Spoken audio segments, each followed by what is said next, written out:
They said the road had only one end, and it wasn't the hotel.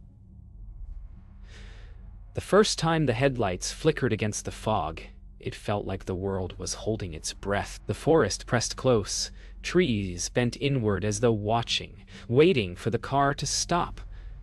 When the radio cut to silence mid-song, the driver didn't even flinch. He simply whispered, "Almost there," though no one had asked. The asphalt turned to gravel. The fog thickened, and a faint glow appeared ahead. Warm, golden, impossible. The hotel rose from the mist like it had been waiting for centuries, its windows pulsing with tired light. No sign swung in the wind, no sound but the hush of unseen water.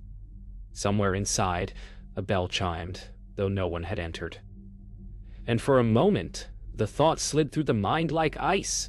Who built this place to be forgotten? The bell's chime still lingered when the door behind her creaked open, and shadows began to move across the floor. They entered quietly, faces pale, eyes glazed with the dull calm of those who had forgotten something vital. They wore evening clothes, elegant and spotless, though the hems were damp as if from rain. No one carried a bag, not even a coat. They gathered around the lobby's faint glow, whispering words that didn't match their mouths. She tried to greet them, but they passed by her like smoke, walking toward rooms that seemed already theirs. Each door shut with the same hollow click, each echo sinking into the walls as though swallowed by the house itself. When silence returned, the ledger on the counter had changed, every page now filled with names that hadn't been there before. The ink on the ledger shimmered faintly under lamplight, as though still wet. She traced a finger over one name, Arthur Val, and the air shuddered. Somewhere above, a door opened and closed with deliberate weight. She leaned closer. The handwriting changed from neat to trembling the further the page turned, each signature dissolving into scratches. Then she saw it. Her own name at the bottom of the newest page, written in the same hand. Her throat tightened. The sound of footsteps approached from the stairs, slow and measured, like someone walking backward. She closed the ledger gently, pretending not to notice the ink crawling up the edge of her sleeve. The hallway seemed to stretch forever, carpet muffling her footsteps as portraits watched from every wall. Room numbers flickered in and out of existence when she passed them, but 9 stayed bright, pulsing like a heartbeat. She knocked once, no answer, then twice. The door opened on its own, sighing softly as if exhaling secrets. The room smelled of rain and wilted flowers. On the bed lay a folded note addressed to no one, written in the same slanted hand as the ledger. "Don't let them remember," it read. Behind her, a faint click, another door closing somewhere close, too close. She turned, but the hallway was empty, except for the sound of breathing that wasn't hers. That night, the wind screamed through the chimney, carrying something that sounded like voices. She lay awake, counting the seconds between each gust, but the rhythm didn't match the storm. It matched footsteps, pacing below her floor. When she rose, the boards beneath her feet vibrated as though alive. The lobby was empty, yet the sound grew louder, coming from beneath the reception desk. She knelt, lifting the corner of the rug, revealing a small trapdoor, nailed shut by rusted iron. The nails trembled faintly, as though something below was trying to push them loose. For the first time since she arrived, she whispered into the silence, "Who's down there?" And from the dark beneath, something whispered back. The whisper rose again before dawn, threading through the boards like smoke through keyholes. She pressed her ear to the floor, half expecting silence, but instead heard the rhythm of words, soft, pleading, almost familiar. Dust lifted with every breath of the voice, forming faint patterns that resembled fingerprints. The air grew colder near the trapdoor, so cold that her candle's flame bent sideways as though repelled by it. She whispered back, asking who was there, and the floor answered with a sound like weeping. Then came a knock. 3 dull thuds, from the other side of the wood. She stumbled backward, heart hammering, and the nails holding the trapdoor began to twitch one by one. When daylight crept through the fog, the paintings along the hall looked different. Faces that once smiled now stared in panic, eyes darting toward something beyond the frame. She stopped at the grand portrait near the stairs, the one of the hotel itself. The building and the painting no longer stood in daylight. It was swallowed by night, its windows glowing with figures pressed against the glass. One of them looked like her, hand raised as if trying to escape. She turned from it, dizzy, but the reflection of the painting shimmered in every window she passed, following her from behind like a patient shadow. The dining room smelled of burnt sugar and damp linen. The guests sat in perfect silence around a long mahogany table, forks moving in unison. No food steamed from their plates. Instead, they cut and lifted empty bites, chewing with slow precision. When she entered, every head turned in one motion. Their eyes seemed aware but hollow, like mirrors that remembered being human. The butler, a tall man she hadn't seen before, appeared beside her, offering a seat that hadn't been there a second ago. She refused, but his hand lingered near her shoulder, gently insistent. Then one of the guests smiled, revealing blackened teeth. "You're late," he said. After breakfast, the butler handed her a brass key, its teeth worn smooth. "You'll need this soon," he said, though no room number marked it. She turned it over in her palm. Faintly, the metal pulsed with warmth, like a heartbeat trapped in brass. She searched every hallway, but none of the doors fit. The key hummed louder whenever she neared the lobby, vibrating with unseen intent. By noon, she discovered an unmarked door behind the grand staircase. No handle, only a small keyhole. As she lifted the key, the sound of breathing came from within, matching her own. Then a whisper from the other side. "Don't." The whispering returned that night, louder, rhythmic, like waves hitting shore from deep below. She could no longer resist. Using the brass key, she pried at the trapdoor until the nails shrieked free, one by one. The candle guttered out, but the air below glowed faintly blue, enough to reveal stairs spiraling into darkness. She hesitated, then descended. Each step echoed twice. Once in her world, once from something beneath it. At the bottom waited a second lobby, identical but decayed, its chandelier swaying above still water. And there, floating face up, was her reflection, blinking. She stood at the edge of the flooded floor, watching her reflection breathe without her. Ripples formed with each inhale, circling outward until they brushed her boots. The reflection blinked again, slower this time, and its lips moved in silence, mouthing words she almost understood. When she crouched to listen, it smiled, and the water rose suddenly, reaching her knees. The air tasted metallic, the scent of rust and old rain filling her lungs. Behind her, the chandelier above the false lobby flickered wildly, casting hundreds of versions of herself across the wet walls. One by one, the reflections began to step away from the water, walking toward her with patient calm. The air thickened with whispering voices, each one hers, overlapping, contradicting, confessing. They spoke of roads that looped in circles, of hotels with no exits, of nights that repeated until memory eroded. Her knees gave way, palms splashing into the cold water that no longer reflected light. One of the echoes approached, identical in every feature but older. Eyes ringed with exhaustion. It reached out, fingers trembling, and pressed its hand against hers. The contact burned like frost. "You shouldn't have come back," it whispered. She tried to pull away, but the water had turned solid around her wrists, holding her in place. A sudden sound shattered the silence. A bell. Faint at first, then echoing through both the real and mirrored lobbies at once. The reflection flinched, the others froze mid-step. The bell chimed again, and with each toll the water trembled, rising higher.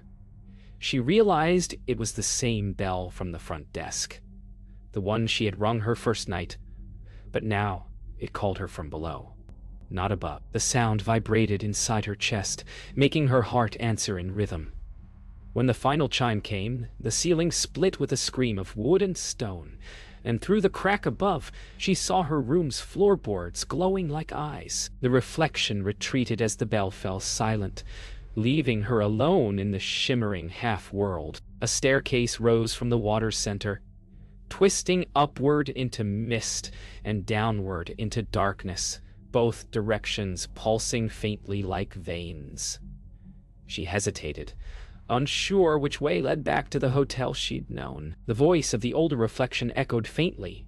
"Choose wrong, and you'll remember everything." She gripped the railing. It was warm and pulsing beneath her fingers, and took the upward path. But as she climbed, gravity shifted, and the world flipped. What she thought was up became down, and the hotel's ceiling turned into a floor of clouds. She emerged into another lobby, identical, yet wrong. The air smelled of dust instead of rain. The chandeliers burned steady. The portraits smiled again, and the sunlight through the windows was warm but motionless, as though frozen mid-beam. The ledger lay open on the counter, the ink perfectly still. But when she leaned closer, the names were reversed, written backward, including her own. Behind the desk stood the butler, smiling faintly, hands clasped. "Welcome back," he said, though she had never left. Outside the glass doors, the fog was gone, replaced by a field of mirrors stretching to the horizon. And in every reflection she was already walking toward the hotel. The sunlight outside did not move. Dust hung in the air like frozen rain, and each breath she took seemed to echo too long. The guests appeared again, seated neatly in the lobby, as though waiting for something. Or someone. Their eyes followed her every step, but none blinked. When she looked closer, she saw that they were not people at all, but reflections. Flat, shining figures sitting where the real guests should be. Then one of them shifted, its movements lagging slightly, glass skin cracking where emotion should have been. "We remember now," it said, voice layered with echoes, "but we don't know who told us to forget." The sound of breaking glass followed, though nothing shattered. She followed the faint hum that led down the eastern hall, past rooms that should not have existed.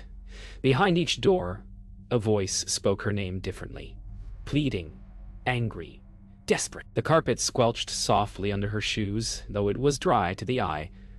One door stood slightly open, leaking faint blue light. She reached for the handle, but the voice inside whispered, "You're not her anymore." She froze. The sound came from her own throat, muffled, as though someone else spoke with her mouth.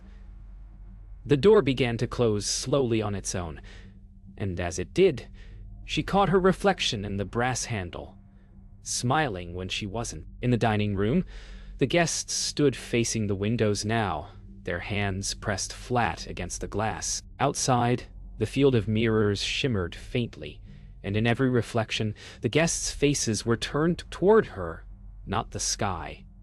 The butler entered silently, adjusting a cuff that no longer existed on his sleeve. "They can see where they came from," he murmured, "but they can't step through it." She approached one window and touched the glass. It was warm, pulsing faintly like skin. Beyond the reflection, she saw herself standing in the same pose, only older, eyes wet with rain. "How long have they been waiting?" she whispered. "Since you left," he said. That night, the unmarked door behind the staircase pulsed with light again. This time, it wasn't blue. It was gold, steady, and alive. She approached it without hesitation. The brass key burned in her pocket, urging her closer. As she slid it into the keyhole, memories flashed. Not images, but feelings. The first time she rang the bell, the echo that answered, the sense that she'd done all this before. The door opened inward, revealing not a room but a void, filled with suspended photographs, each one trembling in slow motion. Her face appeared in every picture, smiling, crying, sleeping, But behind each version, the hotel remained unchanged. The photographs began to fall like snow, dissolving before they touched the ground. Whispers filled the air. Names spoken softly, repeated endlessly. She recognized them all. Arthur, Clara, Michael, and her own. Each whisper pulled at her mind until memories she didn't own began stitching themselves together. Working at the desk, greeting guests who never arrived, ringing the bell that called herself back. When she looked down, her reflection stood outside the door, looking in. "It's time," the reflection said. The butler's voice drifted from somewhere unseen, calm and final. "Every hotel needs a keeper." And before she could answer, the door closed from the inside. When the door reopened, the world was quiet again. The golden light was gone, replaced by the soft hum of old electricity. The lobby looked the same, but cleaner, brighter, as though time had taken a breath and reset itself. On the counter sat a new bell, polished to a mirror shine.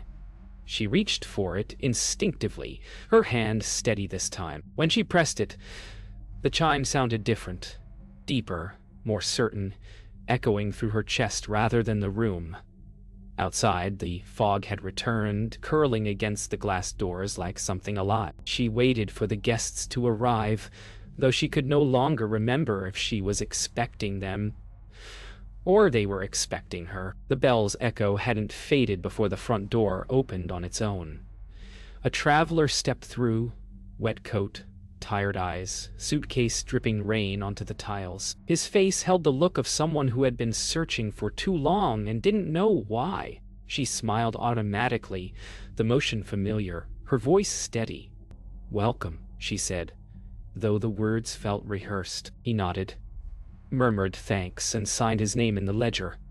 The ink shimmered briefly, sealing him into the page. She turned the book toward herself and saw, faintly beneath his signature, her own name carved deeper, older, like a shadow that refused to fade. Later that evening, as she polished the brass key, a faint reflection appeared in the mirror behind the counter. The butler stood there, exactly where he always had, his posture perfect, his eyes calm and knowing. "You're doing well," he said softly, voice distant like an echo underwater. She turned. But the space behind her was empty. Only his reflection remained, faintly smiling. "Every door needs a watcher," he continued. "Every watcher forgets, eventually." She touched the mirror's surface. It was warm, and the reflection bowed before fading into black. The bell rang again on its own. This time, she didn't flinch. By midnight, the lobby filled once more with guests. Different faces, same silence. They carried no luggage, their eyes unfocused but polite. Each signed the ledger where the names had already been written before. The pattern repeated like an echo she could finally hear clearly. Arrivals, rooms, silence, departure. The only change was her, watching it unfold with perfect calm, as if she'd practiced this ritual for years. When the last guest vanished up the staircase, she looked at the ledger again. Every name was hers, rewritten endlessly in different hands. She smiled faintly, realizing she no longer remembered when she had arrived. She dreamed of bells again, their sound rising through endless floors, each tone softer than the last. When she awoke, she was standing, not lying, the bell still under her palm. The lobby was empty, silent but alive. Through the glass, morning light bled pale into the fog, outlining the faint silhouette of another traveler approaching. She smoothed her uniform, breathed once, and whispered the greeting she had learned long ago. The door opened before she could finish, and the voice that answered was her own, echoing from the fog. "I've been here before." The bell rang once more, steady, eternal. At dawn, one room remained closed. The key for it, small, tarnished, without a tag, sat apart from the others in the drawer, humming faintly when she touched it. No record marked who had checked in there, yet the faint sound of breathing seeped through the floor above. She climbed the stairs, counting each step, though the staircase felt longer than before. Room 9 stood waiting, door swollen with damp, handle cold against her skin. When she turned the key, the lock gave way, but the door did not open out. It opened inward, into darkness, revealing another hallway identical to the one she stood in. Only now, every door along that corridor bore her name. She stepped through, and the sound of the real world vanished. Her footsteps echoed endlessly, overlapping like whispers. Each door she passed leaked fragments of lives she could almost recall. Laughter, music, rainfall on old glass. But each sound faded before she reached it. The corridor curved subtly downward, spiraling until she realized she was descending rather than walking straight. When she stopped to rest, she noticed a faint light behind her. Turning back, she saw herself following. Another Evelyn walking steadily with the same confused expression, matching her pace perfectly. One of them was real. Neither knew which. At the spiral's end lay a desk identical to the one upstairs, its ledger open to a blank page. She approached slowly, breathing shallow, knowing instinctively what she would find. When she turned the pages, names appeared in pairs, each one written twice, once forward, once backward. The ink bled across the paper, forming patterns like veins. The last entry pulsed faintly. Evelyn Moore checked in. Below it, a space waited for her next action. A quill rested beside the book, dripping black even without ink. She reached for it, but before she could write, a drop fell on its own. Spelling checked out. The sound of a door closing echoed from nowhere. Back in the upper lobby, the guests stood in line before the doors, silent as ever. Each handed her a room key, their fingers brushing hers like cold mist. One by one they left through the fog, vanishing just past the threshold, leaving no footprints. The last to go was the traveler, the one who had arrived that morning. He said quietly. "No one ever does," she replied before realizing the words had come from somewhere deeper than her thoughts. When the final echo of the door faded, the hotel exhaled, walls settling, chandeliers swaying like a creature falling back into sleep. When silence finally settled, she looked at the ledger once more. Every page was blank again, as though the ink had never existed. The brass key, the bell, even the photographs had vanished. Only her reflection remained in the counter's polished surface, watching her with calm understanding. For the first time, she didn't look away. The reflection smiled, not cruelly, but knowingly, and whispered without sound. She nodded, turned the page, and picked up the pen. Outside, the fog began to roll in heavier, swallowing the morning light until the world was pale and endless. Somewhere deep within the walls, the bell began to chime again, calling the next arrival. That night, the walls began to breathe. The wallpaper rippled as if stirred by invisible wind, and the chandeliers swayed, though no air moved. She woke to the faint sound of her own name, whispered from every corner, each voice layered with an age-old calm. Dust fell like snow, coating the lobby in a pale shimmer. The portraits along the walls shifted again, their faces now fully alive, watching her with quiet gratitude. Beneath the hum of electricity, she heard something deeper. The slow, steady pulse of the building's heart, rhythmic and endless. For the first time, she realized the hotel wasn't haunted. It was remembering. The air filled with whispers, not of fear, but of memory. Figures appeared faintly, drifting through the halls like echoes caught in motion. She recognized them now. Guests from before, the ones who'd vanished, the ones who'd left without remembering.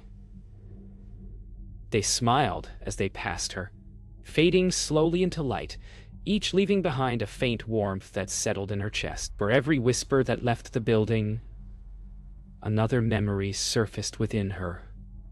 The smell of fresh rain, the sound of laughter by the fire. The moment she first arrived and thought she was lost. The hotel was giving back what it had kept. Ni Shorworth, Silikian Ah. In the quiet that followed, she returned to the desk. The ledger lay open, but this time the pages were not blank. They were filled with her handwriting, line after line of names written carefully, tenderly. Some she remembered, others she never met. Yet every signature glowed faintly like candle flame. She turned to the final page, where one message stood alone. When you remember, you're free. Her hand trembled, and for a moment she saw the butler standing beside her again, his gaze kind. "It's not a curse," he said softly. "It's a promise."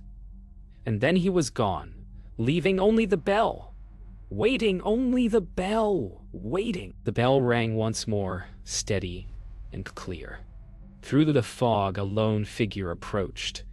The same traveler from before, though now older, eyes brighter, no longer lost. When the door opened, light poured in so bright it erased the shadows from the room. She smiled, not as the keeper but as the remembered. "Welcome," she said. "You've come back," he nodded, setting his suitcase down gently. "You kept it warm," he whispered. The fog receded outside, revealing the endless road winding downward into sunlight. For the first time, the world beyond the hotel looked alive again. When he crossed the threshold, something shifted.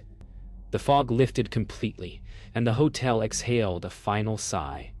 Light filled every room, every corridor, every forgotten space. The portraits smiled wide and still, and the walls grew still once more. She walked to the window, watching as the building's reflection shimmered in the last of the mist, dissolving like memory in water. The bell on the counter gleamed but did not ring. She placed her hand on it gently, whispering a farewell no one heard. Outside, sunlight touched her face for the first time in forever, and somewhere deep within the silence, the hotel whispered back, "Thank you."